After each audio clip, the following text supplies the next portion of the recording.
اور ٹینشن اور ڈپریشن سے نکلنے کے لیے بہترین وظیفہ ہے کہ روزانہ 100 مرتبہ لا حول ولا قوت الا باللہ العلی العظیم پڑھیں۔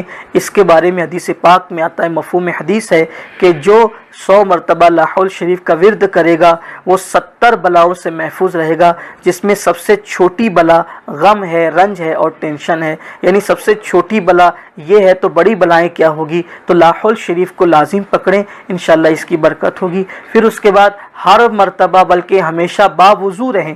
جو باوضو رہتا ہے اللہ اس کے دل کو سکون اور قرار عطا کرتا ہے، بلکہ حدیث پاک میں آتا ہے کہ باوضو رہنے والا اللہ کے قلعے میں محفوظ ہو جاتا ہے۔ بادشاہ کے قلعے میں جو محفوظ ہو اس کا کچھ نہیں بگڑتا، جو اللہ کے قلعے میں محفوظ ہو اس کا کون کیا بگاڑ سکتا ہے۔ اس لیے ہمیشہ باوضو رہنے کی عادت بنائیں۔ اور یوں بھی، اور سب سے بڑا وظیفہ زندگی کو خوشگوار اور خوبصورت بنانے کا، درود پڑھتے رہیے اور زندگی کو خوشگوار بنائیے۔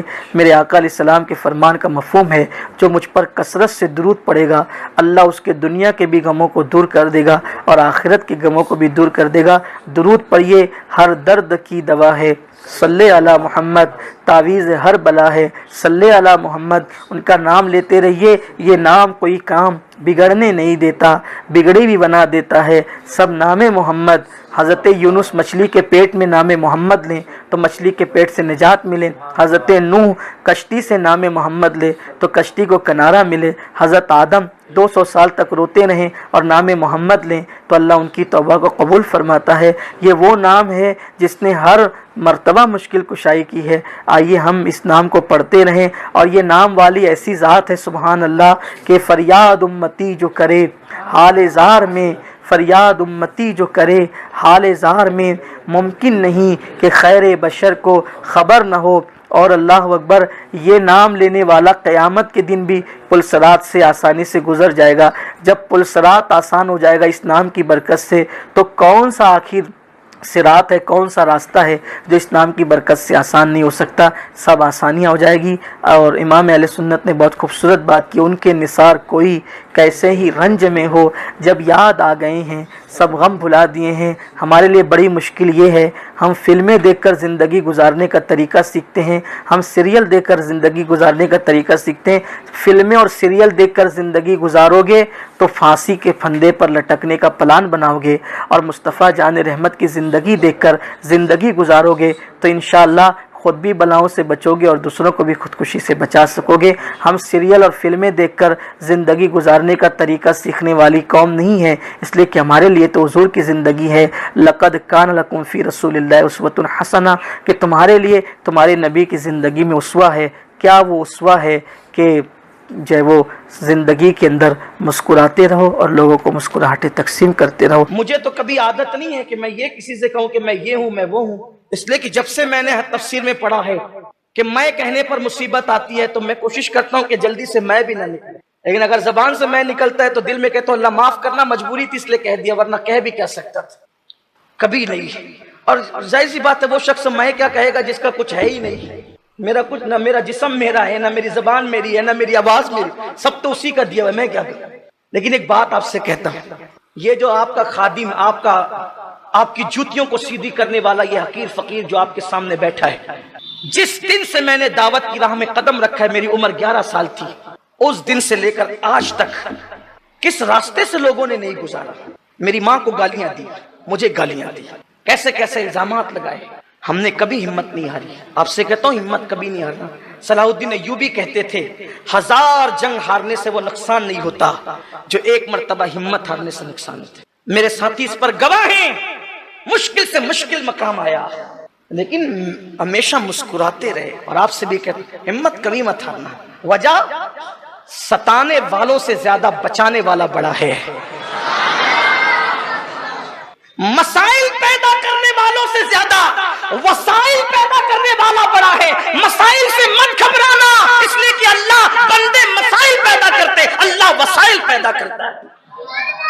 جب تمہیں مصیبت آئے لوگ ستائے تو طائف کا میدان یاد کر لینا، میری اور آپ کی مصیبت طائف سے بڑی نہیں ہے۔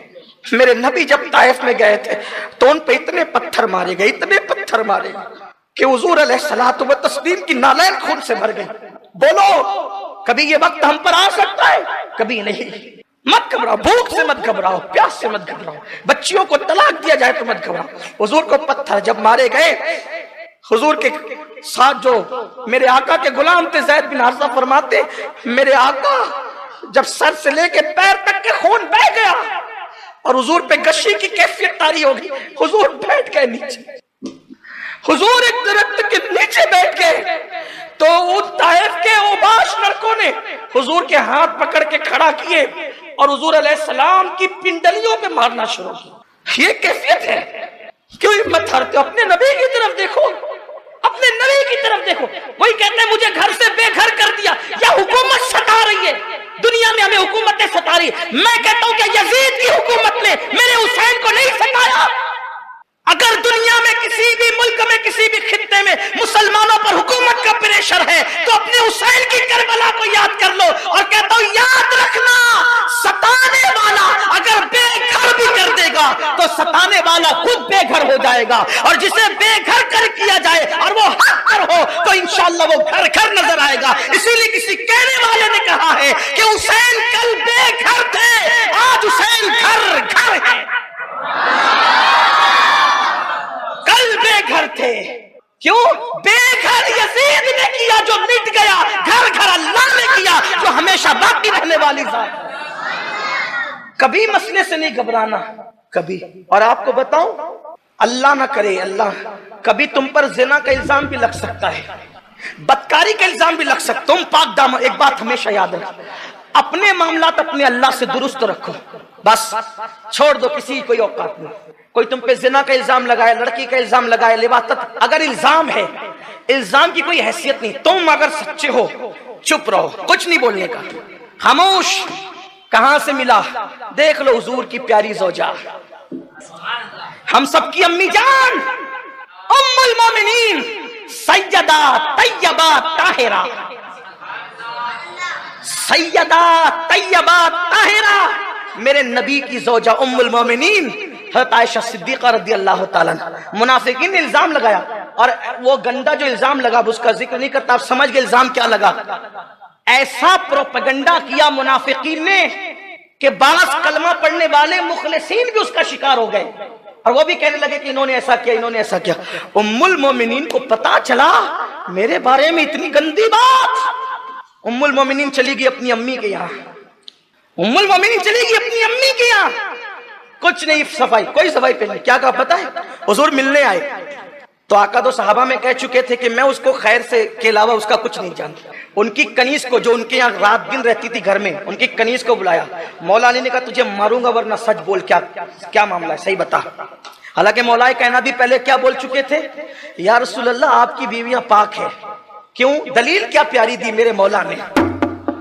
مولا علی کہتے حضور آپ کی نالین میں جو کا خون لگ گیا. کس کا خون؟ جو کتنی بڑی ہوتی ہے؟ اتنی سی ہوتی ہے. خون اس کا کتنا ہوتا ہے؟ اتنا سا. اس سے ناپاکی ہوتی ہے مفتی صاحب؟ اتنا سا خون جو حضور کی نالین میں لگ گیا. اللہ نے کہا پیارے محبوب تیری نالین میں جو کا خون لگ گیا ہے.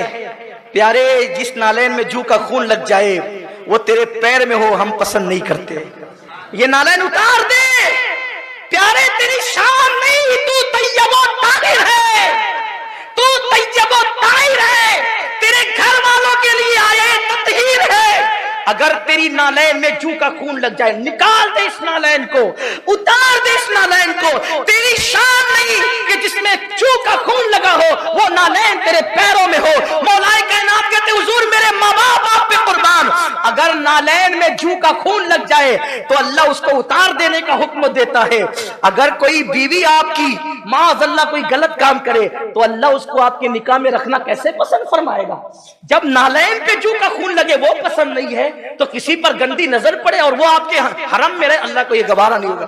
لیکن جب پوچھنے کی بات آئی تو مولا کہنے لگا تجھے ماروں گا، صحیح بتا. اس نے کہا سچ بتاتی ہوں. عائشہ ایسی ہے، ہر خوبی ہے، ایک خوبی ان میں نہیں ہے. کہا کیا؟ کہا اس کا بچپنا ہے نا تو وہ آٹا گون کے سو جاتی ہے، وہ آٹا گن کے سو جاتی ہے اور بکری آ کے اس کا سارا آٹا کھا لیتی ہے. بس یہی اس کے اندر کوئی چیز میں دیکھتی ہوں جو اس کی شان نہیں، باقی اس میں ہر خوبی موجود ہے. سب ہنس پڑے. کہا یہ بھی کوئی بات ہے؟ اس کے علاوہ کوئی عیب اس میں نہیں ہے. کہا کہ بچپنا ہے. بچپنے سے مراد یہ کہ ابتدائی جوانی ہے، چھوٹی عمر ہے. چھوٹی عمر ہے وہ ایسا کر لیتی ہے، آٹا گن کے سو جاتی ہے بے فکر ہو کر کے، تو پھر وہ بکری آ کے آٹا کھا جاتی ہے. جوانی ہے زیادہ، ان کو اس وقت اور گھریلو تجربات نہیں تھے، تو لوگ ہنس پڑے یہ کیسی بات کرتی ہے، کوئی عیب نہیں اس کے علاوہ. لیکن حضور گئے، ام المومنین نے کہا عائشہ سچ بتا تو کیا ہے. عرض کی، حضور سے مخاطب بھی نہیں ہوئے، بہت ڈر تھا، خوف تھا. اپنے ماں باپ سے کہا، صدیق اکبر سے، ام رومان سے، میں اگر سچ بولوں کہ میں بے قصور ہوں تم یقین نہیں کرو گے، اور اگر میں کہوں کہ میں قصوروار ہوں تو میں نے قصور کیا ہی نہیں، تو پھر میں اپنے آپ کو قصوروار کیوں کہوں. پھر ایک جملہ کہا، یاد کر لینا، جب لوگ الزامات لگائے تم سچے ہو یہ ضرور کہنا پھر دیکھنا میرے اللہ کی مدد.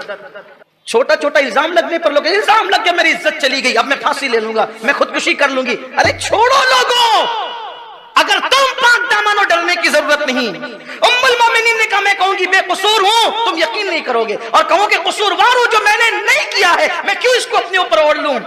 میں تو کسی سے کچھ نہیں کہوں گی، میں تو یہی کہوں گی ھذا افکم مبین، یہ بہت بڑا گندا کھلا ہوا الزام ہے، بہتان عظیم ہے یہ، بہتان عظیم ہے یہ. اب بہتان عظیم لگ گیا، الزام لگ گیا، اب میں کیا کروں. وہ کہتی ہے میں کچھ نہیں کہوں گی، وہی کہوں گی جو یعقوب علیہ السلام نے کہا تھا. کیا؟ واللہ المستعان علی ما تصفون. اس سے پہلے فصبر جمیل، فصبر جمیل، میں خوبصورت صبر کرتا ہوں. یعقوب علیہ السلام کے جملے. تو انہوں نے کہا میں خوبصورت صبر کرتی ہوں، اور خوبصورت صبر کیا، رکوں گی، میں کوئی صفائی نہیں دیتی، میں پاک دامن ہوں، میں کوئی صفائی نہیں دیتی، میں چپ رہوں گی. لیکن کہہ کیا رہی ہوں، واللہ المستعان علی ما تصفون. اس معاملے کا تصفیہ تو بس میرا اللہ ہی فرمائے گا. اور چہرہ ادھر رک کر کے، بہت بیمار ہو گئی تھی صدمے سے، ظاہر سی بات ہے جس کے بستر پہ قرآن نازل ہوتا اس پر لوگوں نے اتنا گندا الزام لگایا. میں تو جب یہ لمحات پڑھتا ہوں تو مجھ سے برداشت نہیں ہوتا. لوگوں نے چھوڑا کس کو ہے، مگر ہمت نہیں ہارنا. ام المومنین نے بہت بیمار ہو گئی تھی، بیٹھنے کی طاقت نہیں تھی، واللہ المستعان والا بات سکون کہہ کر کے چہرہ پھیر لیا اور دیوار کی طرف رک کر کے لیٹ گئی. بس اتنا کہنا تھا، واللہ المستعان علی ما تصفون. اللہ تصفیہ فرمانے والا ہے، اللہ خلاصہ کرنے والا ہے. جو اللہ کو پکارے پھر وہ تو مستعان ہے، مدد کرنے والا ہے. کہاں جاتا ہے؟ ادھر ام المومنین نے آیت پڑھی، واللہ المستعان علی ما تصفون. ادھر انہوں نے رخ پھیر کر کے آنکھ بند کر لی، ادھر حضور پر وحی کے نزول کے آثار ظاہر ہو گئے. اور سورہ نور کی 10 آیتیں نازل ہوئی جس میں حضرت عائشہ صدیقہ کی اللہ نے پاک دامنی کو بیان فرمایا. ام المومنین سے حضور نے کہا عائشہ مبارک ہو، عائشہ مبارک ہو، دیکھو تمہارے لیے اللہ نے کیسی برات نازل فرمائی. ام المومنین کہتی ہے میں تو بے قصور تھی اور مجھے یقین بھی تھا کہ میرا اللہ میری بے گناہی کو بیان کر دے گا، لیکن میں تو بس اتنا سوچتی تھی اللہ جبریل کو بھیجے گا اور کہہ دے گا کہ عائشہ بے قصور ہے تو میری بے قصوری ظاہر ہو جائے گی. لیکن مجھے یہ امید نہیں تھی کہ میری برات میں، میری طہارت میں اللہ قرآن کی آیتیں نازل فرمائے گا. کیونکہ اگر حدیث میں آتا تو لوگ کبھی پڑھتے کبھی نہیں پڑھتے چھوڑ دیتے، مگر اللہ کی شان دیکھو، جس نے اللہ پہ بھروسہ کر کے خاموشی اختیار کی، اللہ نے قرآن کی آیتیں نازل کر دی. آج بھی حافظ قرآن اس وقت تک کہ تراویح میں قرآن ختم نہیں کرتا جب تک کہ عائشہ کی طہارت کو بیان نہیں کر لیتا. اور میرے آقا امام اہل سنت کہتے ہیں شمع دل مشکات تن سینہ زجاجہ نور کا، تیری صورت کے لیے آیا ہے سورہ نور کا. الزام لگ جائے گھبرانا، آپ پاک ڈٹو، مقابلہ کرو، مسائل سے بھاگو مت. تو اب وہ بات آخری جو کرنے چلا تھا کہ عورتوں پہ الزام لگ جاتے ہیں، ڈر جاتی ہے، تہمت لگ جاتی، نہیں کوئی ضرورت ہے، رشتے جلدی نہیں آتے، پریشان ہو جاتی، کوئی بات نہیں.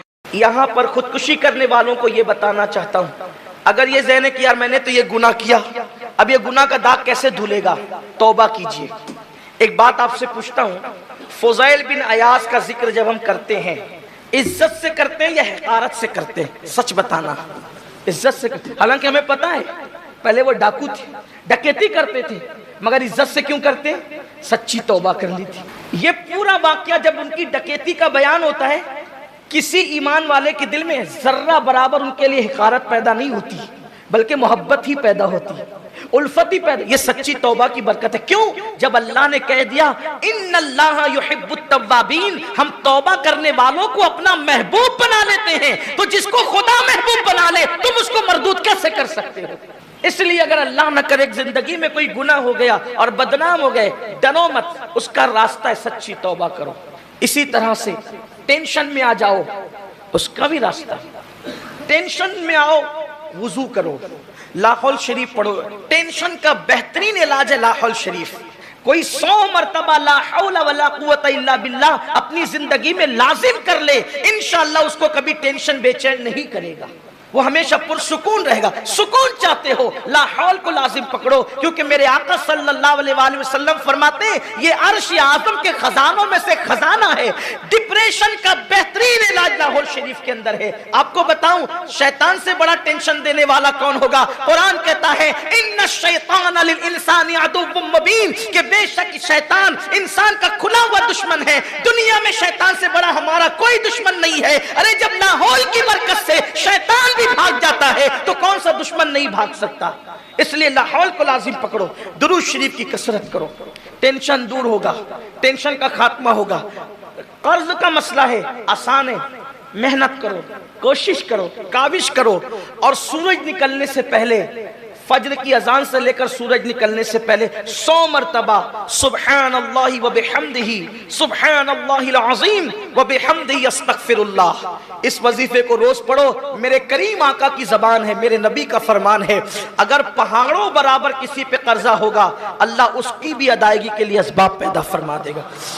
مال آنے کا بہترین ذریعہ, اگر سب سے زیادہ مالدار بننا ہے, مالدار بننے کا بہترین وظیفہ ہے سبحان اللہ وبحمدہ سبحان اللہ العظیم وبحمدہ استغفر اللہ. دیکھو ہر نیکی پر کہا گیا کہ اتنا ثواب ہے, اتنا ثواب ہے, اتنا ثواب ہے, لیکن یہ جو سبحان اللہ وبحمدہ, اس پر حضور نے فرمایا میزان بھر کے نیکی ملتی ہے.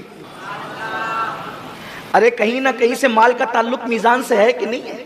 ترازو سے ہے کہ نہیں ہے؟ ترازو سے کون سی چیز لیتے ہو؟ مال ہی تو لیتے ہو, مال ہی تو دیتے ہو. گویا کہ اشارہ کیا جا رہا ہے ارے نادان, جب اس کو پڑھنے سے میزان بھر جاتا ہے تو تیرا ترازو کب خالی رہے گا؟ اس لیے اس کو پڑھنے کی عادت ڈالو. بات آگے کی طرف بڑھانا چاہتا ہوں تو, لیکن اگر کوئی خودکشی کرتا ہے ٹینشن کی وجہ سے, قرض کی وجہ سے, ناکامی کی وجہ سے,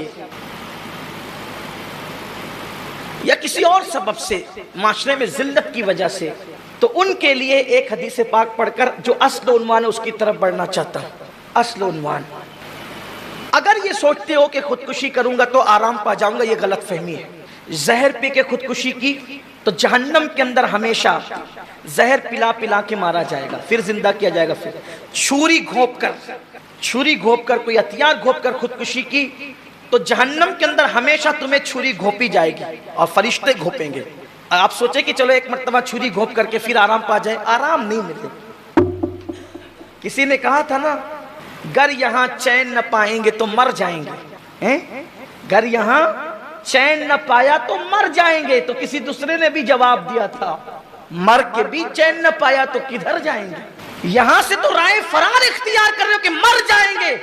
موت مسائل کا حل نہیں ہے. مسائل سے مقابلہ کرنے کی طاقت اپنے اندر پیدا کرو, مسائل سے نپٹنے کی قوت اپنے اندر پیدا کرو. تو میں اپنے جوانوں سے کہنا چاہتا ہوں یہ نامردی مت دکھانا کہ مسائل سے پریشان ہو کر کے معاذ اللہ اپنی جان دے دو. نہیں, چھری گھونپ کر کے مرو گے تو ہمیشہ جہنم میں چھری گھونپی جائے گی. کتنا دردناک عذاب ہوگا وہ. اسی طرح کوئی پھانسی لے کر کے مرے گا, پھانسی لے کر, تو اللہ کے رسول علیہ السلام فرماتے ہیں جہنم کی آگ میں پھانسی لٹکائی جائے گی, اور آگ سے اس کو پھانسی, آگ کے پھندوں سے اس کو پھانسی دی جائے گی, آگ کے پھندوں سے اس کو پھانسی دی جائے گی. جس نے پھانسی لی تھی, جس نے رسی پر لٹکا تھا, سوچو یہ رسی پہ لٹکنے کا دکھ تو تھوڑی دیر کا ہے, چند منٹ کا ہے, جو ختم ختم ہو جائے گا، لیکن جہنم کے اندر جو آگ کی رسی سے بار بار لٹکا کر کے پھانسی دی جائے گی، اس کے لیے کس کے پاس مدد طلب کرو گے؟ اس کے پاس کہاں جاؤ گے؟ اس کے لیے کس کے پاس جو ہاتھ پھیلاؤ گے؟ یہ تو اللہ کے حبیب غیب دا نبی صلی اللہ علیہ وآلہ وسلم نے فرمایا۔ اس لیے چند لمحوں کے آرام کے لیے نہ ختم ہونے والا عذاب مول مت لو۔ وہاں کا زہر کتنا دردناک ہوگا، وہاں کی چھری کتنی دردناک ہوگی، وہاں کے پھانسی کی آنکھ کے پھندے کتنے دردناک ہوں گے۔ اور اس سے بڑی بات میرے اللہ نے ارشاد فرمایا کہ میں ایسے لوگوں پہ لعنت کرتا ہوں اور میں نے خودکشی کرنے والوں پر جنت کو حرام کر دیا ہے۔ جنت حرام ہے خودکشی کرنے والوں پر، اس لیے نہ کرنا، مت کرو۔ اس کا حل کیا ہے؟ میں نے آپ کو بتایا حل کیا ہے۔ ایک تو حل یہ ہے ٹینشن کا خاتمہ درود و سلام کی کثرت سے ہوگا۔ ایک